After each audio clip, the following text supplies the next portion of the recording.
Olá famílias, sejam muito bem-vindos em meu canal. E hoje a gente vai aprender um pouquinho mais sobre o que é a Síndrome de Angelman.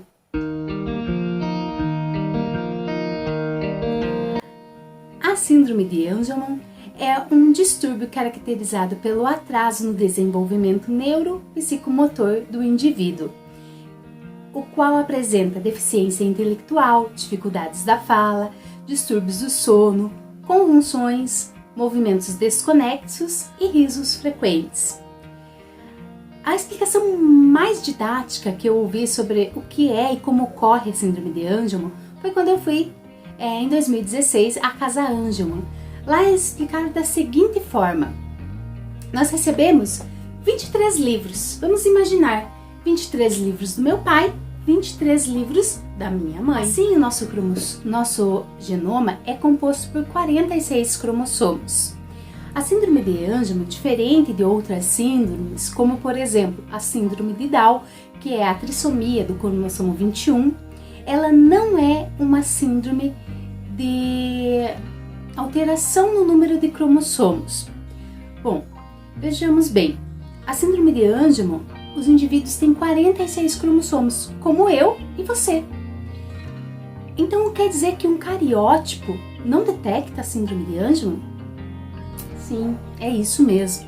O cariótipo não consegue detectar a Síndrome de Angelman porque não há alteração no número de cromossomos, uma vez que indivíduos com Angelman recebem 23 cromossomos de sua mãe e 23 cromossomos de seu pai. Tá?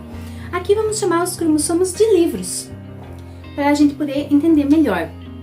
Então, um indivíduo com Angelman recebe 23 livrinhos do seu papai e 23 livrinhos da sua mamãe.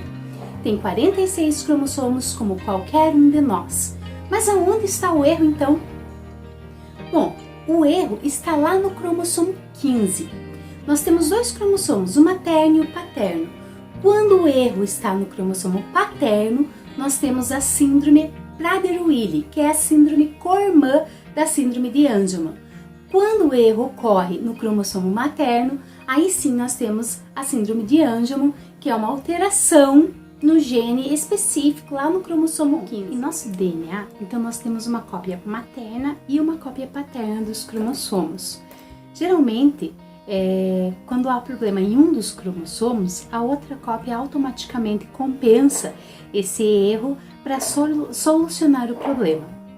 Só que no produto do gene UBE3A, apenas o cromossomo materno é ativo em todos nós. O que acontece com o cromossomo paterno? Ele é silenciado por uma molécula, um RNA, uma molécula chamada oligonucleotídeo antissintetase. Então ela bloqueia a ação do gene. Isso é muito importante a gente saber, porque os indivíduos com síndrome de Angelman têm uma cópia paterna funcional perfeita que está silenciada no seu organismo. E essa é uma das chaves ali para o estudo sobre a cura da síndrome de Angelman. Então isso é muito interessante você saber. E em todos nós apenas o cromossomo materno funciona no caso do gene UBE3A. Então quer dizer que indivíduos normais, no cromossomo 15, o gene UBE3A, apenas o materno é funcionante, tem uma função efetiva? Sim. Em todos nós, o cromossomo paterno é inativo. E esse fenômeno ocorre apenas em 1% do nosso DNA. Então, ou seja, todos os outros erros é muito fácil, porque a gente tem o outro cromossomo que compensa. Mas no caso da síndrome de Angelman, não. No caso da síndrome de Angelman, o cromossomo 15 materno tem alguma alteração e o paterno está silenciado. O mais legal de saber é que no caso da cura da síndrome de Angelman, um dos estudos que estão sendo feitos é em relação a ativar esse gene paterno, a ativação do gene paterno. E nós tivemos alguns relatos, algumas lives explicando, né, da FEST, explicando sobre esse estudo que foi realizado. E foi um estudo bem conduzido, já está em fase clínica, está sendo testada em indivíduos com síndrome de Angelman. em outro momento nós vamos falar sobre esse estudo, que é o estudo da cura. Então existe uma chance muito grande, de a gente curar a síndrome de Angelman. Agora vamos falar sobre os tipos de síndrome de Angelman. São 4 mecanismos pelos quais a síndrome pode ocorrer. O primeiro deles, e talvez o mais comum, ocorre de 65 a 75% dos casos. Ou seja, é a deleção materna. O que é isso? Bom, eu pego lá o livro 15 do meu genoma e vou ler. Estou lendo o livro, entendendo a história. De repente, quando eu chego na página 10, eu observo, seja qualquer página, que está faltando, foram arrancadas páginas do livro. Arrancadas páginas do livro. E a informação foi perdida, foi jogada fora. Então eu não consigo entender a mensagem que o gene está querendo expressar. Eu não tenho essa informação, mas junto com a informação do gene UBE3A, foram também outras informações, como o gene que dá a cor à pele, aos cabelos, gene da melanina. Enfim, outras alterações podem aparecer. Então quer dizer que o indivíduo com deleção, ele pode apresentar mais características, e alguns estudos dizem, embora eu não goste muito dessa conotação, que são indivíduos mais afetados pela síndrome, com mais sintomas, e é a mais comum. Então, esse tipo, a chance de se repetir numa próxima gestação é de menos de 1% na população.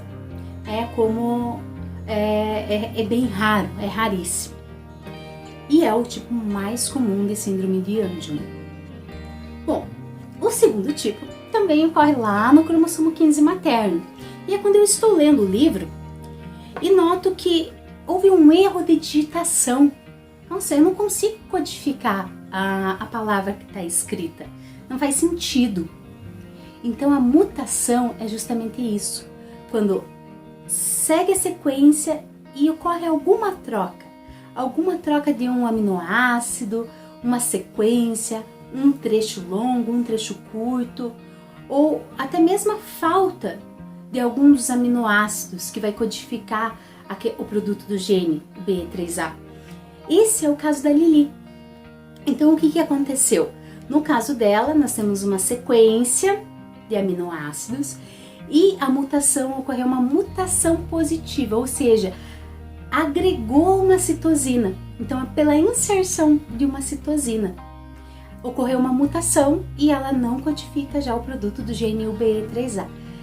Esse tipo de síndrome de Angelman ocorre cerca de 11% dos casos. Ele não é tão comum assim, né, como a deleção, e esse tipo pode ter a chance de se repetir na próxima gestação, uma chance de 50%. Por que pode? Porque se eu, a mãe, carregar a mutação, eu tenho a chance de passar para os meus filhos. 50% de chance, porque um gene eu herdei ele do meu pai, muito provavelmente, porque se eu tivesse herdado da minha mãe, eu teria a síndrome.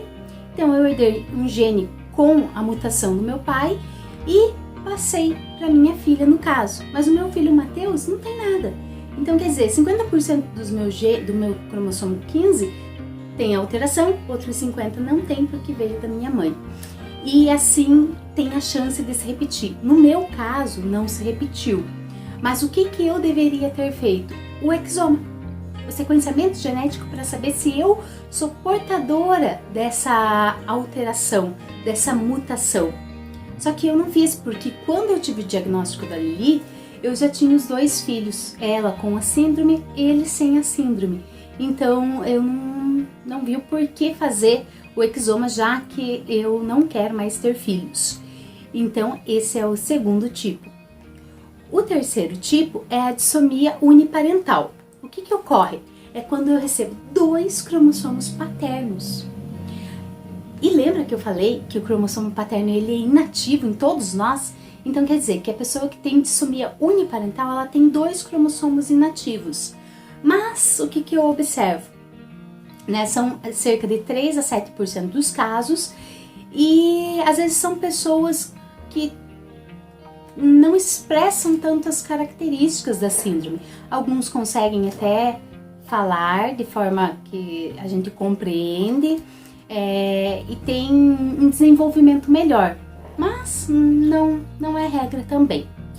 E o outro caso é defeito no imprinting. Cerca de 3% dos casos são dessa forma. Quando um cromossomo vai trocar informação com o outro, né, que ocorre o crossing over, então ali ocorre um erro e acaba tendo uma alteração no gene UBE3A. Síndrome de Angelman é uma síndrome neuroquímica. Falta um componente químico nos neurônios para que eles funcionem de maneira adequada. Essa substância, ela é como vamos chamar de detox no organismo. Ele vai tirando aquelas substâncias que o organismo, que o cérebro não precisa mais, a ponto de eliminar do sistema, para que assim a gente tenha um bom desenvolvimento do sistema nervoso. Como a pessoa com síndrome de Angelman não tem esse processo, ela vai acumulando algumas substâncias no sistema nervoso, no tecido nervoso. Uma das substâncias que a gente sabe, isso eles falaram na Casa Angelman, que é tóxica para o sistema nervoso, é o glutamato monossódico, que é um realçante de sabor, tem em vários alimentos, salgadinhos, molho de tomate, aí você tem que ler o rótulo, porque muitos deles carregam o glutamato monossódico. E essa substância a gente sabe que é tóxica para o nosso cérebro, inclusive, e muito mais para pessoas com síndrome de Angelman que não conseguem retirar essa substância do sistema. Bom, dessa forma mais didática, a gente consegue entender como que ocorre a síndrome de Angelman.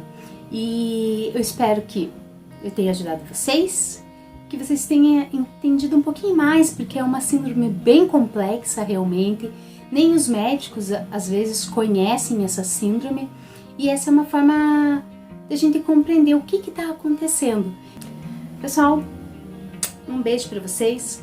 Se inscreve no canal, comenta aqui o tipo da síndrome do teu filho, pra gente trocar uma ideia. E obrigada a todos e um abraço.